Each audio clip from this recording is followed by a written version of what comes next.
Olá, vamos estudar agora o dom ministerial do profeta, o chamado do profeta.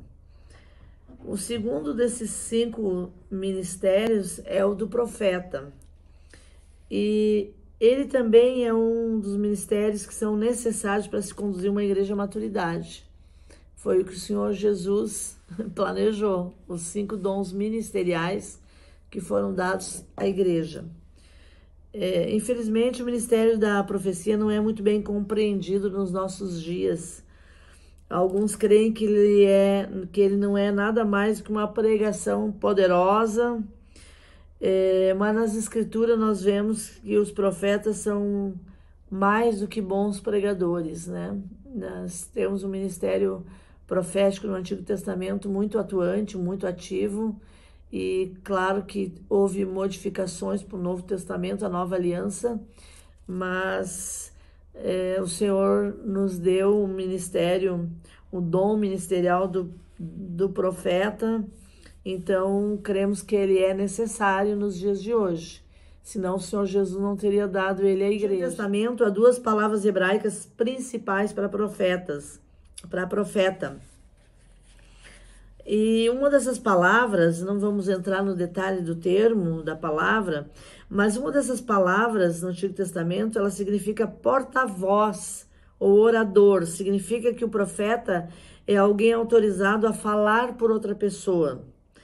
E outras vezes essa palavra, ela significa vidente ou quem tem visões. Então, em alguns lugares do Antigo Testamento, a palavra usada é uma palavra que significa porta-voz ou orador, e em outros lugares é vidente, tem visões. Então, por essas palavras se vê que a função é diferente. Em algum lugar o profeta fala alguma coisa, fala em nome de alguém.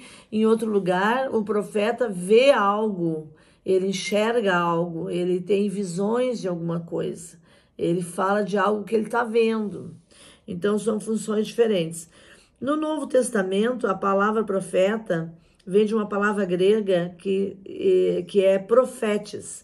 Essa palavra vem de 2 palavras gregas, pro, que significa antes ou em frente, e feme, que significa mostrar ou revelar os pensamentos de alguém.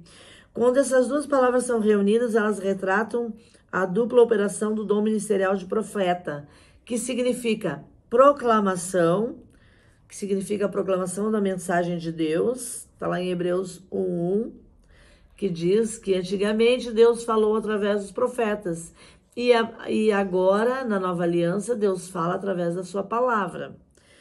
E predição, a segunda parte significa predição, uma revelação que prediz os pensamentos de Deus. A predição pode vir de 2 maneiras: uma predição de eventos futuros, dos quais somente Deus está ciente, ou uma revelação dos pensamentos e motivações e intenções do coração humano, que também pode ser uma revelação. O profeta pode receber uma revelação de Deus a respeito de uma determinada situação ou de uma pessoa.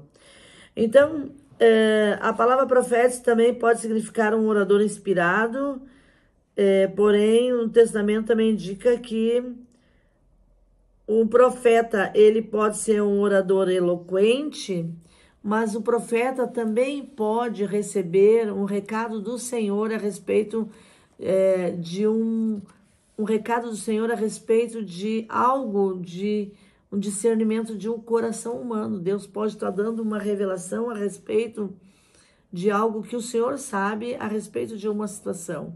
O Senhor pode estar trazendo visão de alguma coisa para esse profeta, para a edificação da sua igreja. Então, existem níveis de profecias, e nós vamos ver o nível de profecias que a Bíblia nos ensina. Existem 3 níveis de profecia que nós aprendemos bem claramente na palavra de Deus. Cada nível de profecia tem propósitos específicos e especiais, tem um lugar e propósito específico na Bíblia.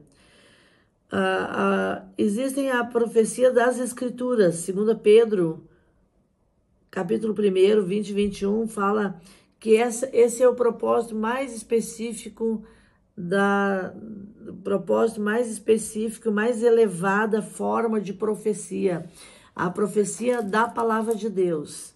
Deus deu a palavra dele em forma de inspiração profética.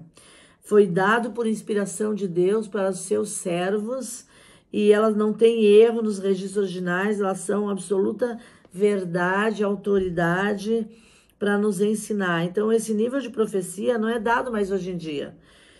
Tudo que o Senhor tinha para dar da palavra dele já foi dado, está aqui na Bíblia, nós já recebemos.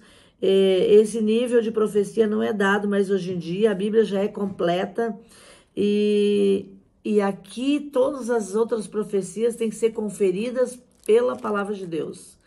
Essa é a profecia mais completa que o Senhor já deu, mais profunda e mais completa. Aqui, por essa palavra profética, nós temos que comparar todas as outras.